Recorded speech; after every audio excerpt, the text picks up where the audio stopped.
Hello. आज मैं आपका वेलकम करती हूँ एक छोटे से वीडियो के साथ, एक छोटी सी कहानी के साथ, जो मैंने सुनी और मुझे ऐसा लगा कि मुझे आप तक इस चीज़ को शेयर करना चाहिए।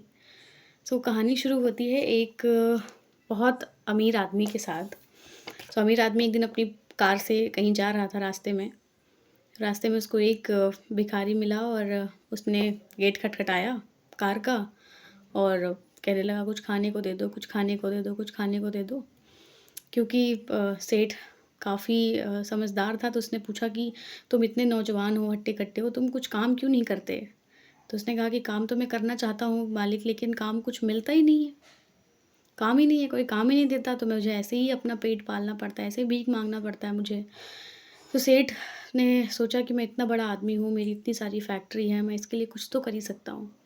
उसने कहा ठीक है, मैं तुम्हें काम दूँगा। और दोबारा फिर सेठ ने सोचा कि चलो मैं एक एक्सपेरिमेंट करता हूँ कि ये भिखारी कहाँ तक इसकी सोच जा सकती है। उसने कहा कि मेरी चावल की फैक्ट्री है जो मैंने अभी नई-नई बनाई है। अगर तुम काम करना चाहते हो तो मैं तुमको इसमें अपना पार्टनर बना लूँगा। तो उसने कहा कि सेठ जी, आप पहले तो मुझे काम दे रहे हैं, फिर आप मुझे आपकी फैक्ट्री में पार्टनर बनाने को कह रहे हैं, मतलब आपके चरण कहाँ हैं? और बोला कि नहीं, चरण नहीं, तुम लग के काम करो, खूब मेहनत करो और मुझे सिर्फ़ उसका कुछ मुनाफ़ा दे दिया करना। सेठ जी वहाँ ले गए उसको चावल की फैक्ट्री में बैठा के अपनी गाड़ी में, और वहाँ देखा तो वहाँ चावल की बहुत सारी नई-नई वैरायटी और सारी चीज़ें बन रही थी।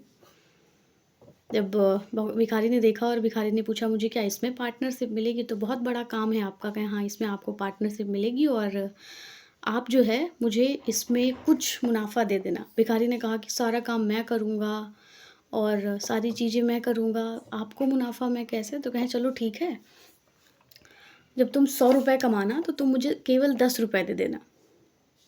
भिखारी ने सोचा ठीक है, जहाँ कुछ नहीं था, जहाँ भीख माँग के खाता था, वहाँ इतनी बड़ी डील, बहुत अच्छी बात है।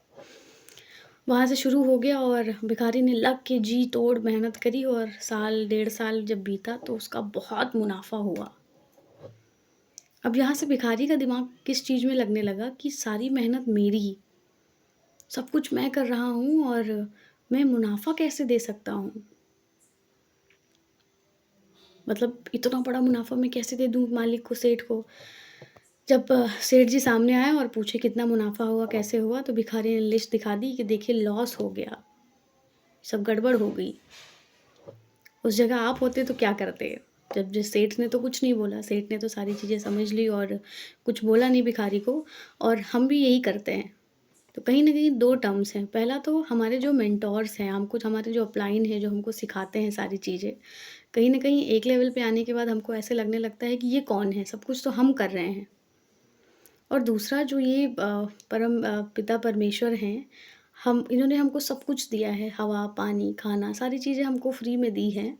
लेकिन कहीं न कहीं एक लेवल पे आने के बाद हमारे पास इतना टाइम नहीं है कि हम उनको टाइम दे सकें। दोनों चीज़ें ये कनेक्ट होती हैं और एक बहुत बड़ी सीख हमको यहाँ से मिलती है कि जिसने हमको बनाया है, हमको उसको कभी भी भूलना नहीं चाहिए, हमको कभी भी उसको छोड़ना नहीं चाहिए। Thank you so much.